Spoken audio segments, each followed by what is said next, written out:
Hello दोस्तों, नमस्कार। मैं भी एक आप सभी का बहुत बहुत स्वागत करता हूं एक और नए क्लास में। तो आप सब कैसे हैं? उम्मीद करता हूं आप सब अच्छे होंगे, स्वस्थ होंगे और आप सभी की एसएससी एमटीएस हवलदार एग्जाम 2025 की तैयारी बहुत ही शानदार तरीके से चल रही होगी।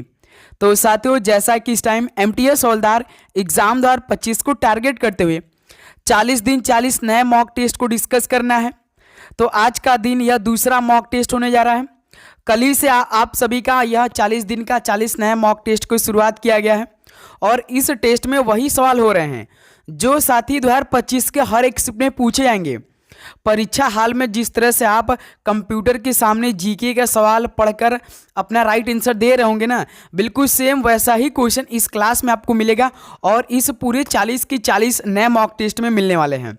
यदि साथ ही आप लगातार 40 मॉक टेस्ट को हल कर लेते हैं और डेली की डेली 25 क्वेश्चन को तैयार कर लेते हैं तो समझिए यहाँ से आपका जीके प्लस करंट अफेयर का तो पूरा तैयारी काफ़ी अच्छी तरीके से हो जाएगा। एक भी क्वेश्चन आप सभी से छूटेगा नहीं।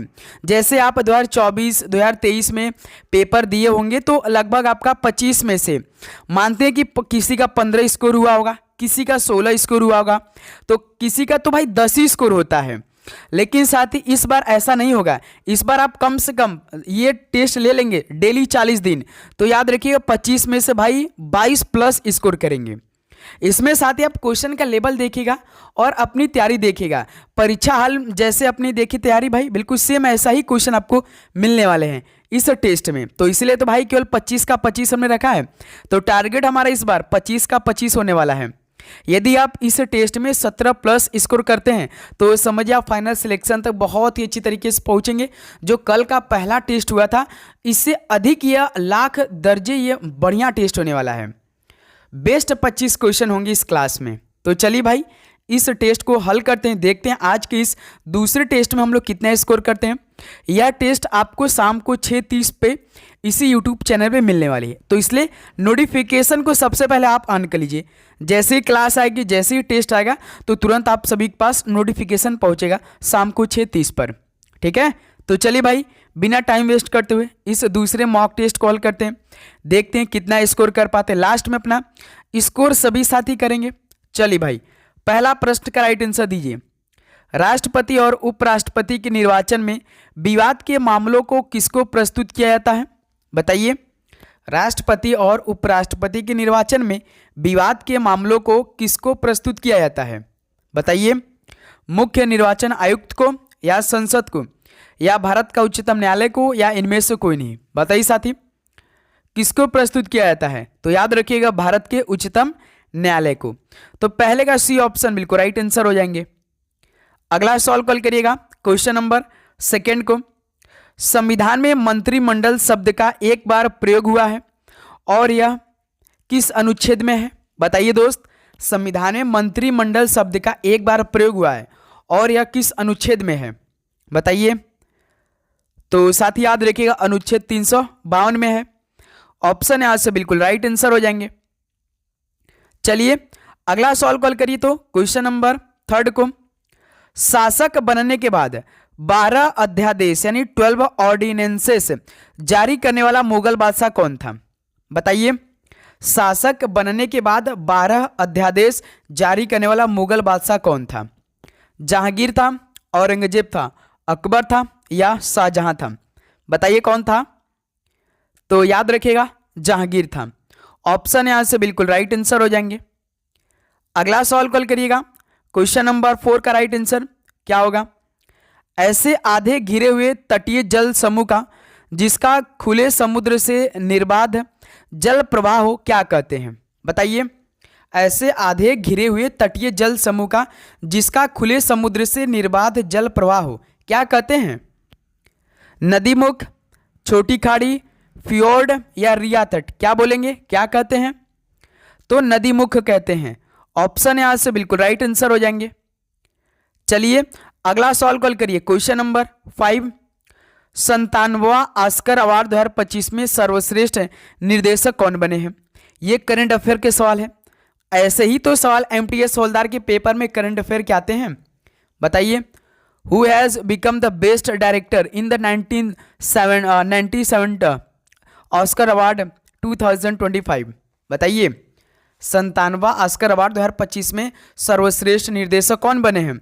सर्वश्रेष्ठ फिल्म की बात करेगा तो अनोरा फिल्म है, याद रखिएगा 97 में, ठीक है। अनोरा फिल्म के लिए जो सर्वश्रेष्ठ यानी बेस्ट डायरेक्टर बने हैं वो कौन बने? सीन बेकर बने हैं। ऑप्शन है बिल्कुल राइट आंसर हो जाएंगे। अगला सवाल कॉल करिएगा, क्वेश्चन नंबर 6 का राइट आंसर क्या होगा? निम्न में से किसे भारतीय शास्त्रीय संगीत में सरोद सम्राट के नाम से जाना जाता है? बताइए, भारतीय शास्त्रीय संगीत में सरोद सम्राट के नाम से किसे जाना जाता है? तो अमजद अली खान को। सी ऑप्शन बिल्कुल राइट आंसर हो जाएंगे। अगला सवाल कॉल करिएगा, क्वेश्चन नंबर 7 का राइट आंसर क्या होगा? चित्रकारी किसके शासनकाल के दौरान उच्चतम स्तर पर पहुंची? बताइए साथी, चित्रकारी किसके शासनकाल के दौरान उच्चतम स्तर पर पहुंची? तो जहांगीर के समय। सी ऑप्शन बिल्कुल राइट आंसर हो जाएंगे। अगला सवाल कॉल करिएगा, क्वेश्चन नंबर 8 का राइट आंसर क्या होगा? भारत में निम्नलिखित में से कौन सा धार्मिक समुदाय मुख्य रूप से खोरदाद साल का त्योहार मनाता है? बताइए साथी, इस सवाल का राइट आंसर जो बताएगा समझिए उसका लगभग यहाँ से 20 to 25% जो है वो जीके का तैयारी बहुत अच्छी तरीके से चली है। यदि इस सवाल का राइट आंसर बताएं तो बताइए, भारत में कौन सा धार्मिक समुदाय मुख्य रूप से खोरदाद साल का त्यौहार मनाता है? मुसलमान के लोग, सिख, पारसी या ईसाई के लोग? बताइए किस समुदाय के लोग यह त्यौहार मनाते हैं? तो साथ याद रखिएगा पारसी के लोग। सी ऑप्शन बिल्कुल राइट आंसर हो जाएंगे। अगला सवाल कॉल करिएगा, क्वेश्चन नंबर 9 का राइट आंसर क्या होगा? चित्तौड़ के दुर्ग में विजय स्तंभ का निर्माण किसने किया था? हु बिल्ड द विजय स्तंभ in the fort of Chittor? बताइए, चित्तौड़ के दुर्ग में विजय स्तंभ का निर्माण किसने किया था? तो राणा कुंभा ने किया था। डी ऑप्शन बिल्कुल परफेक्ट आंसर हो जाएंगे। अगला सवाल कॉल करिएगा, क्वेश्चन नंबर 10 का राइट आंसर क्या होगा? रग्बी फुटबॉल में प्रत्येक पक्ष में खिलाड़ियों की संख्या कितनी होती है?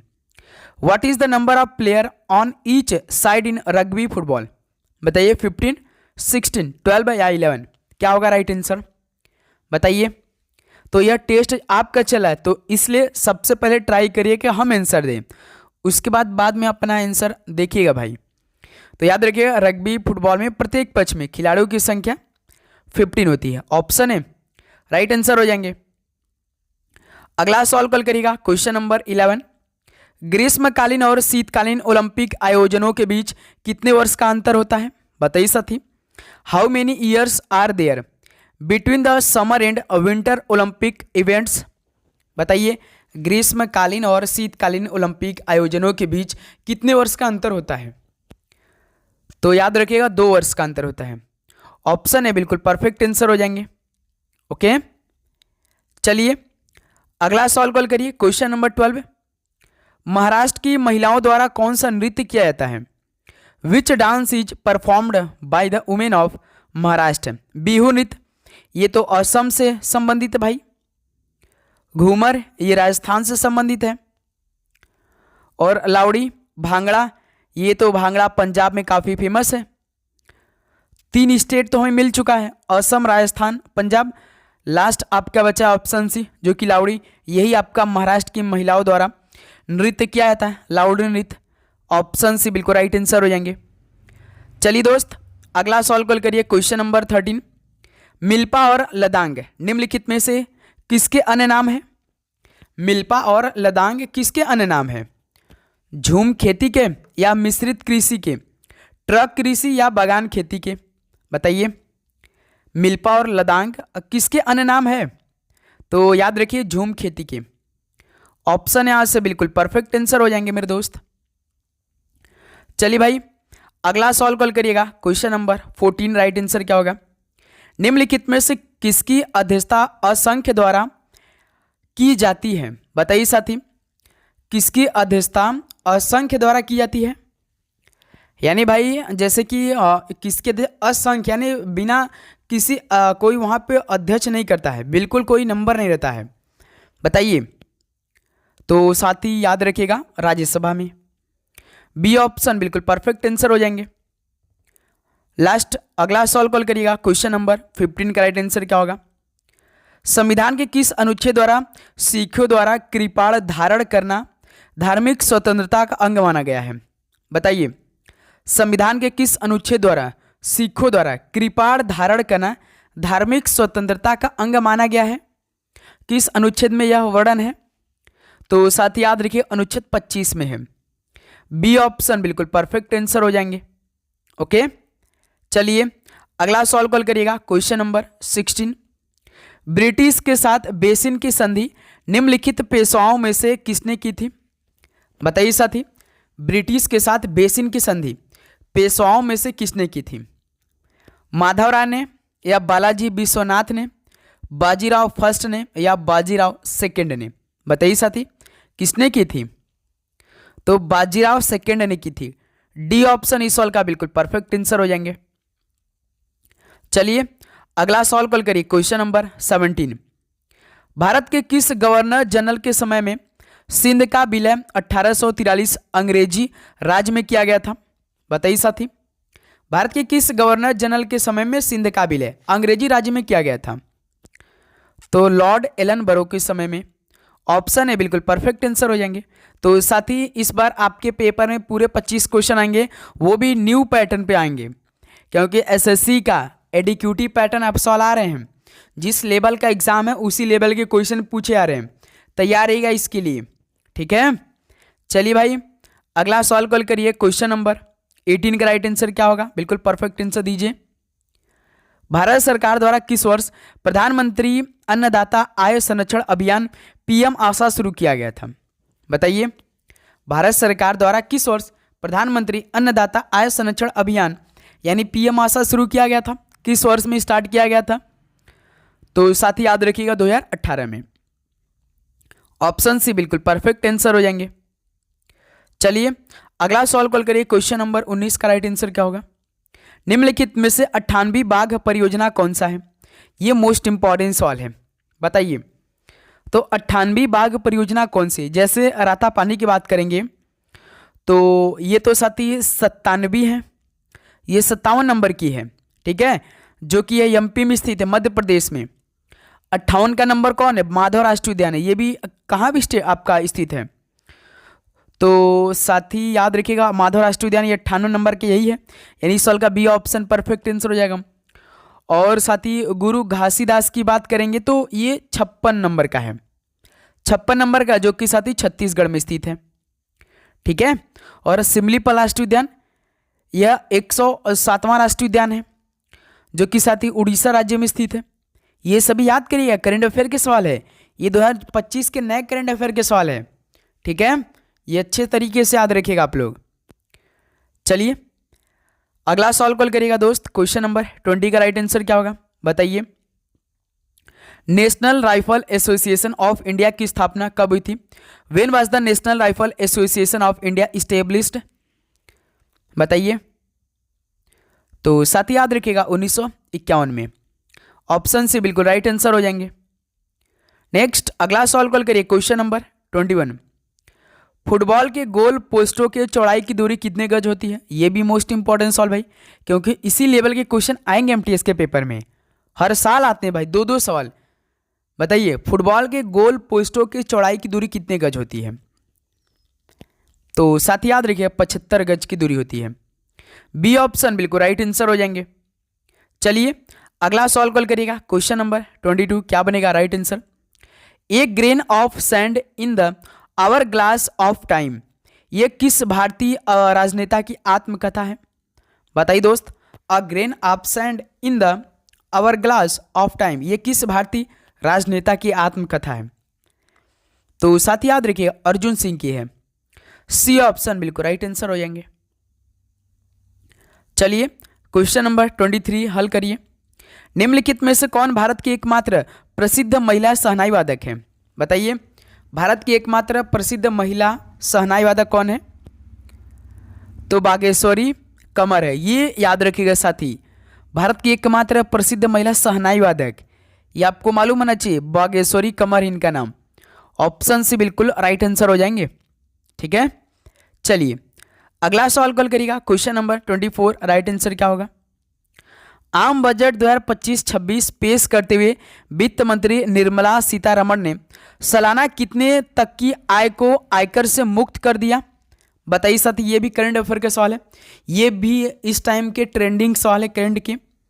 बताइए, जो आम बजट था 2025-26 में, यह पेश करते हुए जो वित्त मंत्री हमारी हैं निर्मला सीतारमण जी, इन्होंने सालाना कितने तक की आय को आयकर से मुक्त कर दिया है, कितने रुपए का?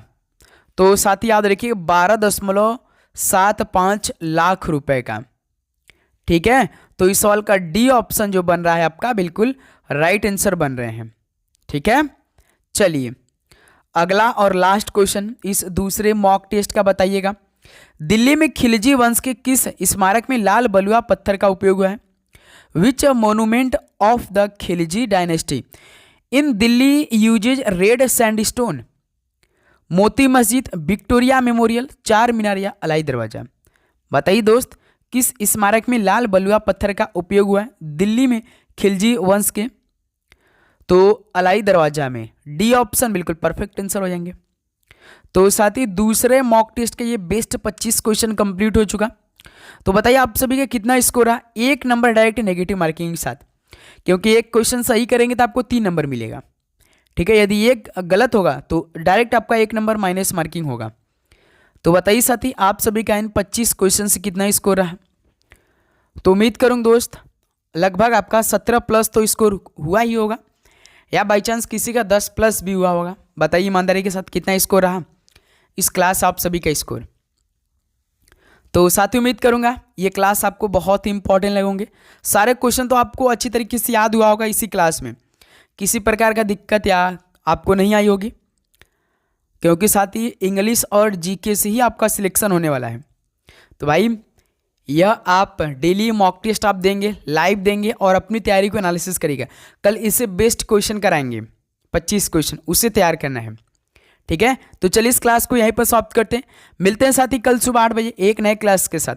वैसे तो साथी डेली क्लास चलती है सुबह 8 बजे, और एक दोपहर 12 बजे भी क्लास चलती है, और एक शाम में 6:30 पे। तो ये क्लास आपको मिस नहीं करनी, 6:30 की। ठीक है, तो नोटिफिकेशन को ऑन करिए, नोटिफिकेशन आपके पास तुरंत जाएगी। तो सभी को जय हिंद, जय भारत, पढ़ाई करते रहिए। ऑल द वेरी बेस्ट, धन्यवाद।